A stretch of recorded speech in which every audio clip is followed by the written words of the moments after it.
and thank you so much for tuning in. We are going to talk about the 8 types of exercise and which one is best for you. My name is Dr. Jeanette DeWitt. I am a doctor of physical therapy, and I am a Health Esteem coach and life transformation coach. I just want to come on today and share with you that there are 8 different types of exercise.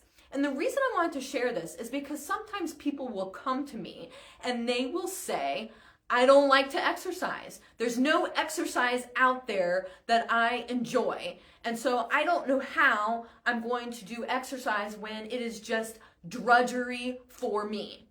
Well, I want to nix that because there are 8 different types of exercise, and I typically have been able to find, actually I cannot think of a person I have worked with where we haven't found some type of exercise that they can find enjoyable.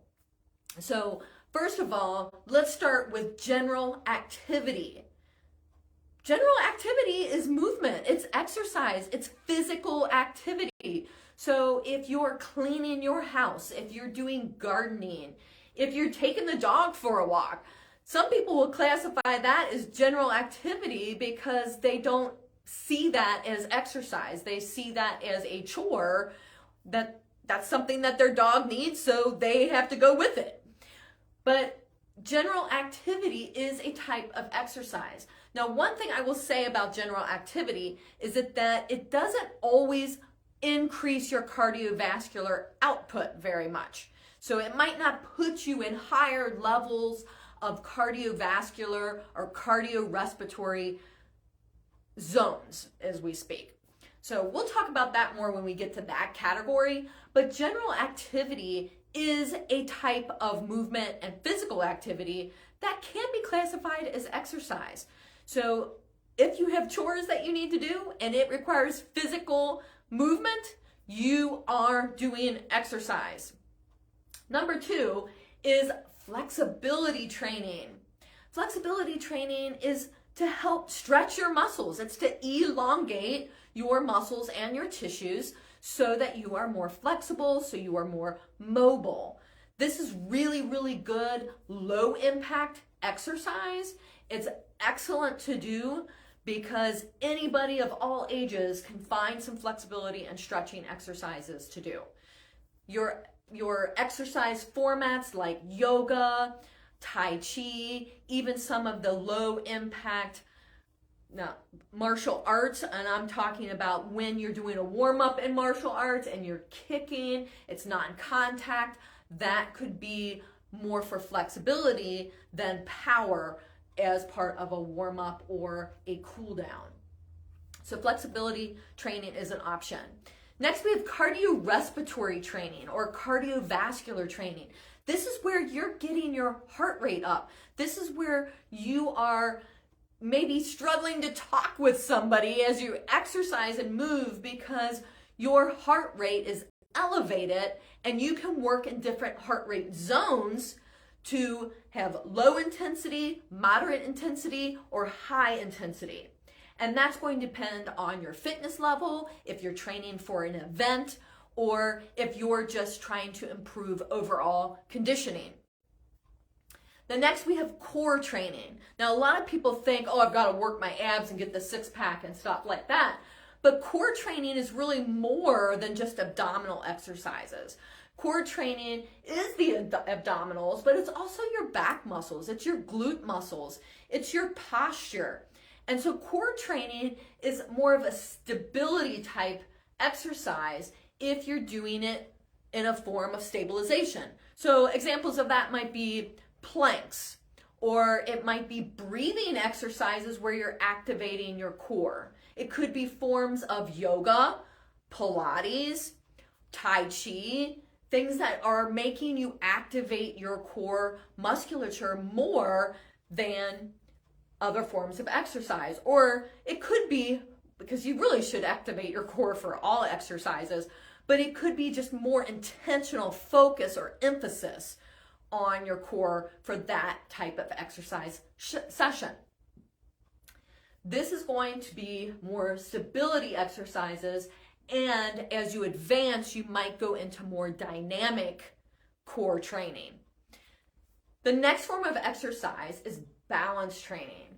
Balance training can be as simple as standing on one leg to maintain your balance, or it can be more advanced as in some of the single leg stance poses in yoga.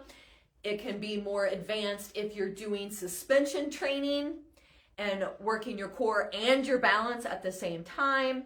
If you think of sports like gymnastics or diving, where they're standing on the edge of the platform, these are all types of balance training that can be incorporated into an exercise program, or maybe that's your main focus.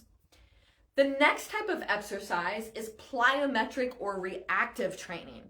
Now, this type of activity is like quick movements, it's powerful movements. What you're doing is it's a series of plyometrics or jumping type exercises.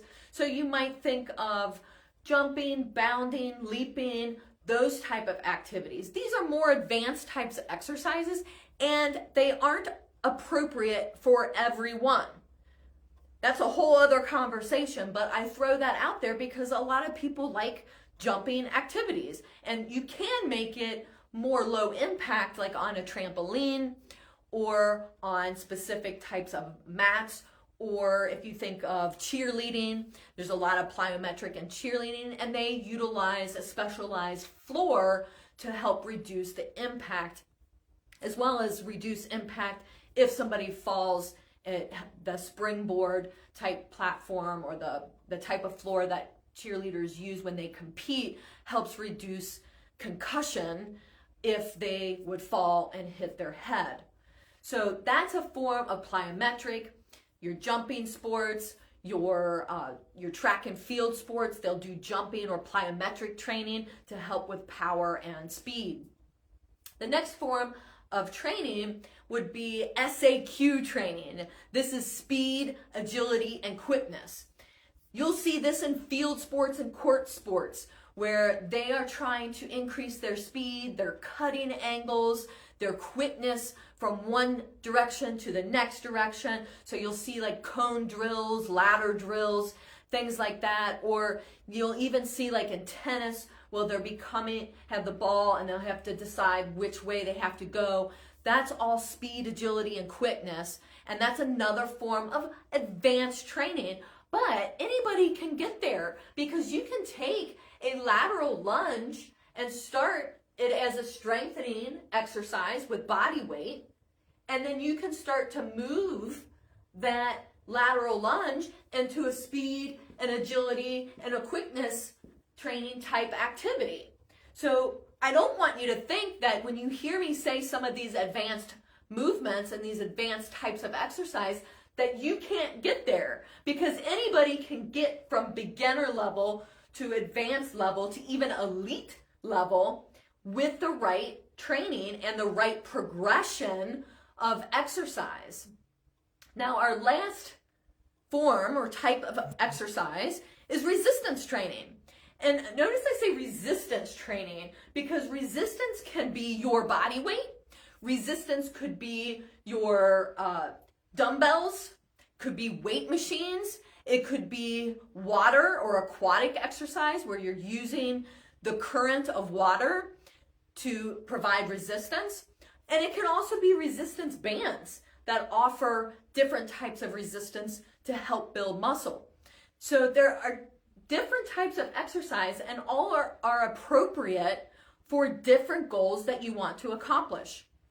Just to recap, general activity, flexibility training, cardiorespiratory training, core training, balance training, plyometric or reactive training, SAQ training, which is that speed, agility, and quickness, and then resistance training. So out of all of those types of exercises, there has got to be something in there for you. It can be as simple as walking, and it can be as complex and advanced as some of that SAQ training I was talking about, or the plyometrics. Everybody can start whatever level or wherever their level is currently. That is the important thing with any of these types of exercise, is that you start at the appropriate fitness level. That could be general activity if you're deconditioned. If you are recovering from COVID, where it took everything you could just to breathe because your oxygen level dropped down to 94%, it might take you a while to get back to your normal, and your normal might be general activity. So if you're deconditioned, if you've been ill, if you had a surgery, your starting level is going to be different than a college Division I athlete or a professional athlete.